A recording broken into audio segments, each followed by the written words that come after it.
Well, greetings there, Tubaneros. We're being given the spectacle this election year of watching working class people in the USA cheer on the most anti-labor GOP candidate since Ronald Reagan, in fact surpassing even him in ideological rejection of labor's right to organize and its entitlement to claim the social rewards of production and prosperity. What we see are people who apparently believe that the rich man's wealth means their own prosperity through shared economic growth. Of course, racism is a good part of it.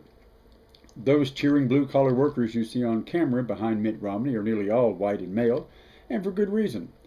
There is a historic racial divide among the American lower classes ever since the first importation of African slaves, in fact, the very reason they were imported in the first place, to counter the rise of class consciousness and to sabotage the English Bill of Rights.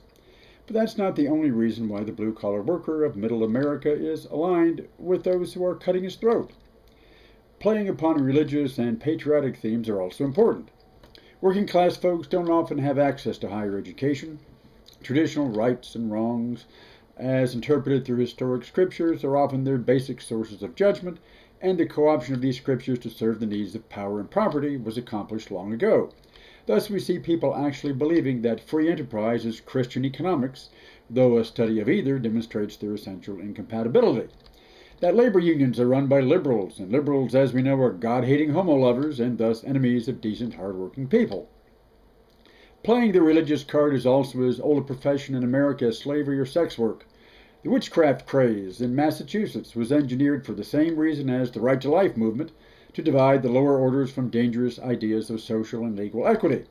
At the same time Virginia planters were introducing slavery in 1692, the Puritans were fighting their own battle against the English Bill of Rights.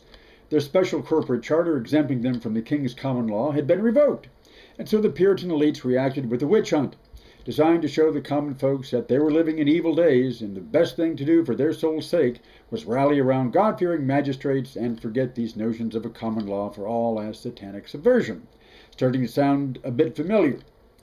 Patriotism also makes one feel included in a national community, especially when enlistment in the military might be the only way up and out of a dead-end economy and stagnant everyday environment. That offers little opportunity or hope. There's a reason that the hyped-up hokum heroine of the Pentagon, Jessica Lynch, or the scrofulous reality of Lindy England, were both young working-class women from West Virginia.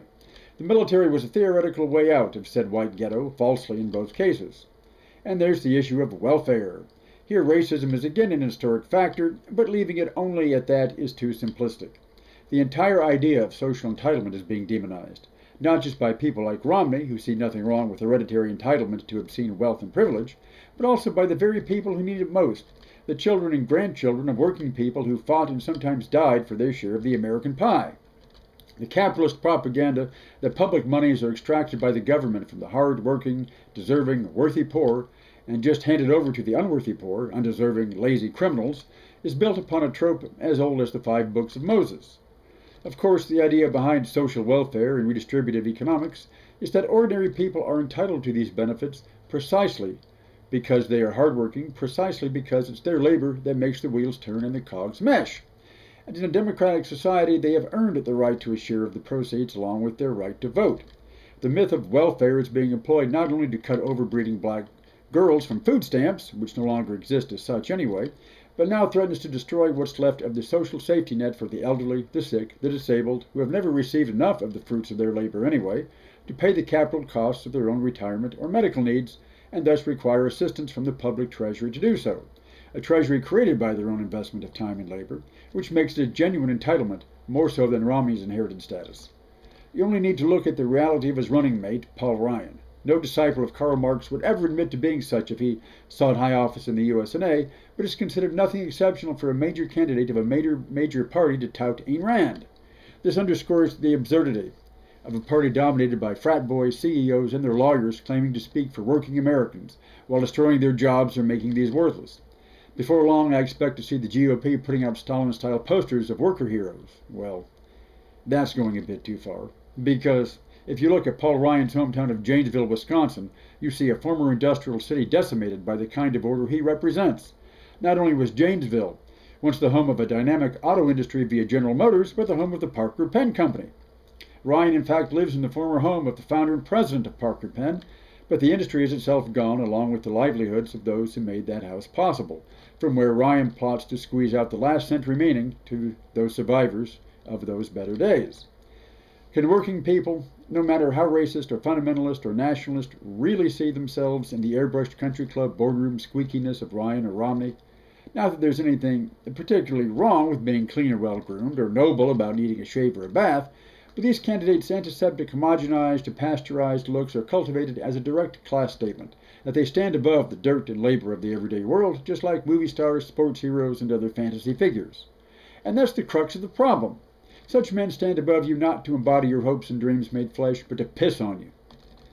But, so what if these everyday folks lack proper consciousness in your common opinion? What's so different about them applauding capitalist bossmen like Romney than their applause for other dictators like the Kims of Korea or Castro or Stalin? At least they're applauding for freedom. And anyway, workers are just too uneducated, simplistic, too dependent to do anything else, which is only natural for them, as it should be, which makes them unfit for democracy, or democracy itself unfit. And so we're back to the same rationalization once made for slavery. Slaves are so used to slavery that they're unfit for freedom, and thus freedom is not for them, and thus essentially not for anyone other than slave masters. This is the cockamamie ideology of our own master class as well. But though that argument is as easily deconstructed and combustible as any straw man, let's compare workers under Stalinism and their fate under Romneyism. When we do, we'll see why Romney's freedom has less to offer decent, hard-working people than Uncle Joe's totalitarian regime. Because the Stalinist labor regime was not the same as that experienced in the West. The key was the Soviet rulers' anticipation of working-class interest, dissent, and aspirations, a mindset as impossible to the capitalist managers of Tsardism as it was to Wall Street. This was, of course, due to the party leaders' emergence from a socialist labor movement, however betrayed in practice. Rather than crush labor unions and repress workers' organization, the Soviet system did the organizing for them. Soviet workers, rather than made to feel like minimum wage losers, were upheld as social heroes, united to build socialism, in much the same way troops are glorified in modern America, the core linchpin of all things bright and beautiful. Like immigrants coming to America, peasant emigres to the factory were dazzled by a new world of opportunity for themselves and their children, accepting the regime values that went with it. Entitlements were not welfare, to be slashed as an excessive production cost, but rewards earned through sweat and commitment to this new world that could be empowering if demanding. And workplace meetings thusly allowed for some serious steam blowing, as long as the political order itself was not questioned, an inverted contrast to the Western system of free political speech and labor quietude. Not that police repression existed for nothing. Dividing the shop floor between ordinary and shock workers also encouraged competition and also helped prevent independent organizing. So Stalinist managers, however lagging in productivity and technology, were much more skilled at managing the human relations of their workforce than their Western counterparts. Thus, it made a little more sense for Soviet workers to applaud Stalin than American workers the likes of Mitt Romney. One gave daily bread along with glittering promises. The other demands you live only on bright, shiny promises so we can be freely elected. Romney talks about using the year 1990 as a base for adjusting the minimum wage. By this calculation, based on 8 years of GOP wage freeze by Reagan prior to that, the minimum wage in the USA would be lowered to $6.68, and this from the man who received a $77,000 tax deduction for one dressage horse, Rafalka. A rough calculation shows said steed rides on the wages of 4 minimum wage families. Well, let them eat hay too. Good for him and builds character. Look what it did for Rafalka. All right. Doubtless some local GOP libertarian rising to defend his boys Mitt and Ryan. Hello? Who? I'm sorry. Can't understand you. Emiliano Zapata, leader of insurgent Mexico a century ago. What brings your voice barely audibly back to America in 2012? Because this reminds you of your boyhood on the hacienda, when the hacendado assigned you to the stables, and you saw the horses you fed lived better than you and the other peons. And so that's why you became a revolutionary. A century later, and it's just the same on this side of the border. Well, not quite. At least you never had your picture made smiling along with those cabrones pendeos chingados.